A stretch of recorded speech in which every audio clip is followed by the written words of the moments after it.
guys, welcome back to Motion RC. I'm James, and today we're going to do an assembly video on the brand new Freewing 80mm Cougar, the F9F-8 Cougar that you see before you. Now, we've already actually assembled this and unboxed it live, so we want to definitely tell you that the link to the full unboxing and live stream where we showed some flights, again, I unboxed it one piece at a time, and we did assemble it for the most part on that, but in this video, we're going to skip through all the minutia and just sort of get to the assembly because a lot of people don't always want to, you know, search through a live show like that to find everything. But now, taking it out of the box, anyone who's purchased a Freewing model in the past, you're going to know they wrap these things up super well. So this is no exception to that rule. The box art looks great. As you pull everything out of the box, you should not expect to see any dents or dings. The way they package the foam, model within the foam casing is always really stellar, and just make sure you pull all the pieces out. But you're gonna notice all the pieces are here in front of me that come out of the box, and it's not much. There's only one bag with about 7 screws. For the most part, minor accessories, and now one of the newest features of this Cougar is the quick wing assembly. So your main wings, they just click on. There's no screws getting those together. All the screws for this model are going to be associated with the tail assembly. That's the hardest part of this assembly. But we're going to get right into it here and get this thing assembled, and then we'll talk all about it. So let's get started. Okay guys, this assembly is super quick, and your first step is going to be assembling the horizontal stabilizer to the vertical stabilizer. So you're going to see that on page 3 of the manual. So the first thing you're going to need is that little carbon spar that you're going to find in the bag, in one of the little bags that come with the model. And we're going to put that through the vertical stab. There's a hole there that'll fit. And then your next step, you got to unravel the wires for each horizontal stab. That's just for the servo in the elevator. And we're going to route that wire through the vertical stabilizer. So you can see that they gave you a little go-get-em wire, smaller than the ones from other Freewing models because it's a very short little passage. You have to pass one through. So when you pass it through, then just pull that wire. Make sure you get the spar through the horizontal stab, slide it in, and then repeat that process for the second side, and you will see that you have you know, a mostly completed tail section. Now you're just going to need 2 screws. So there's only 7 screws in this entire assembly, and they're all the same screws. So you're going to see they're all countersunk small screws, and we need 2 of them to attach the horizontal stabilizers to the vertical stabilizer, and do that on each side. So now step 2 is connecting the vertical stab to the fuselage. So for this, you're going to need you're going to see in the back of the fuselage, there's a little board which is going to have an option for 2 rudder servos and 2 elevator servos. We only need 1 rudder servo. We only have 1 rudder servo, so you only have to plug that in the back there. And the elevator servo, as you can see, it's very clearly marked on the back which way positive and negative is, and you know which slot goes where. So just keep an eye on that, get those plugged in, and then you're going to see the vertical stabilizer just sits so nicely into the back of the fuselage, and that's where you're going to put your 5 screws in. There are 5 remaining screws, so one's going to go right on the top, and then you're going to have 2 on each side of the vertical stab, pretty clearly marked, pretty easy. 2 of them are just going to be behind the navy stickers that are on the fuselage. You're going to have to make a little hole through a sticker to get the screw in, but once you do that, all the screws in this model are now complete. So the next step is going to be attaching your main wings, and guys, this is where that quick assembly comes into play. All you have to do is connect the ribbon cable on each side, so you can see it's pretty simply laid out there. Just make the connection, slide the little carbon spar in the hole it goes, press it together, and you're going to hear that click. You know, and that's going to be done. Do that on both sides. Takes all of a minute to accomplish this feat, and now you're mostly complete on this assembly. What's left is going to be all your peripherals. So we're going to start at the nose section. Here you're going to have a few different things, couple machine guns that go in, a little antenna that goes in, and those, the machine guns and the antenna, if you want to add glue to those, you can. For me, I felt like they push in pretty hard, and with the wind pushing on the nose, I doubt they'll ever fall out.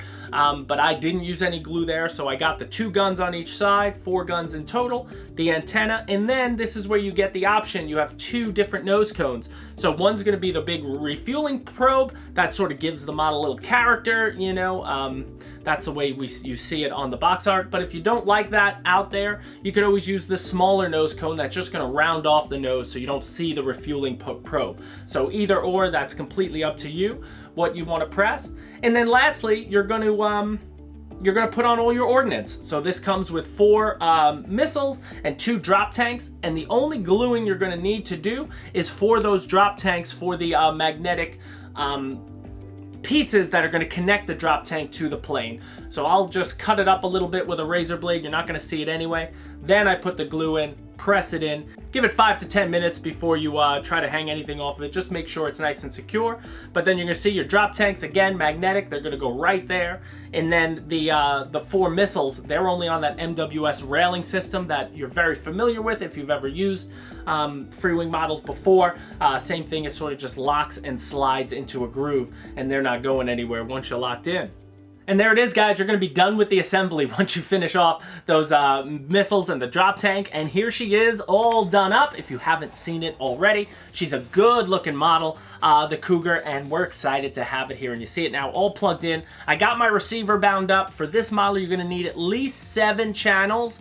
8 channels would even be preferable in this because, again, you're going to have your aileron, your elevator, your throttle, your rudder. You're going to have flaps as a channel, landing gear as a 6th channel. Now your 7th channel is going to be for the thrust reversing because this model does have thrust reverse, so you're going to see it inside when you plug it in. Whatever channel you plug into, assign that channel to a 2-position switch or a momentary switch, whatever you want to do it, but that's going to allow you to switch the ESC to thrust reverse, so when you land, you have thrust reverse, you could slow down your landings, which is great. And then the 8th channel, if you want to use it, is for the mode of the gyro. The way this comes out of the box though, the gyro's always gonna be on. The gyro's already plugged in, it's already pre-programmed. So you don't even have to plug that lead in because the mode is not gonna work. That's if you want to go get a separate programming card for the gyro that is in here, and you want to make any changes to it. You want to be able to turn it on and off, or you want to add a trainer mode, because the gyro that comes with this model is a fully functioning gyro with a lot more modes than just what they installed for this. So if you don't even want to use a gyro for this model, you could take it out, use it on something else, you're gonna have to reprogram it.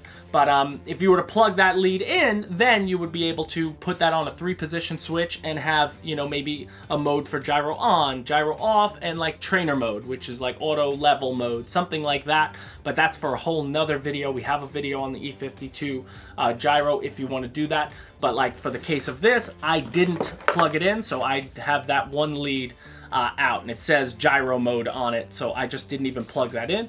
But I can, but I don't think I'm going to need to for this model. We've seen how it flies, and I'm excited to fly. And at this point, there's a lot of flight videos out there now. The links to those will be in the description of this video too, so you can check out how she performs. She sounds great, man. A lot of the features of this model are just fantastic and new for Freewing. So again, the quick release setup, an 80mm that has super scale detail around it, from new CNC landing gear, which is awesome. So, now you got landing gear that's painted and that comes with just more scale detail on it, rather than, in the past, Freewing tries to save you guys money, use a lot of the same retracts for a lot of the same models. So again, that cost savings could get passed over. But when you're trying to go with a little more super scale, you can't really do that. So this gear is for this model, and we're happy to see it on there. You've got 10 servos throughout this model, so that's the most of any 80mm, and part of it too, these sequence gear doors that are on the main. So you have sequence gear doors that are going to open and close after duration, just like the real thing would. You've got 6 LEDs in this model, which is new for an 80mm. You got the 2 blinkers up top. You got landing lights on where the wing meets the fuselage here that are going to come on and off as the lights go down, as the gear goes down and up. And then you have your navigation lights, green and red, and they don't flash too, which is nice. That's 6 total lights. Again, new for an 80mm size model. You've got the new 2150 kV in-runner motor inside with a newly designed 12-bladed fan. So for a while, Freewing had gone to a 9-bladed fan. Now we're back to 12, but it's super efficient. And as we saw on a lot of our videos, it just sounds fantastic. The model's got a lot of power. It can go from slow speed flight to a vertical climb and gain speed as it does that. It's a very powerful in-runner system, which is great, and it's really going to be exciting for a lot of guys with older 80s. Might want to upgrade to that motor by all means. You're going to enjoy it. And then again, just the battery compartment itself is nice and large on the inside. You could fit anywhere from a 4,000 to a 6,000, maybe more. There should be no problem getting that in there, even with the gyro pre-installed, the blue boxes in there, and those type of things. There's still plenty of space inside to get anything else in there you'd want. And all around, we're super excited to be able to offer you this brand new Cougar. We know a lot of people have already jumped on it, so as soon as they get it, we can't wait to see our customers flying them around. But that'll do it for us here, guys. There's been a lot of videos on this already, and again, the meat of this video is just how quick the assembly is, because that went together so fast. It's almost a joke to even call it an assembly now. We used to call them builds. They're definitely not builds, and I don't even know if you call it assembly. It's just literally a couple screws and you're done. But guys, that'll do it for us here. If you got any questions, feel free to leave them down below. Hit the like button on your way out the door. That always helps the channel. Subscribe if you're not already subscribed, and we'll see you next time at Motion RC.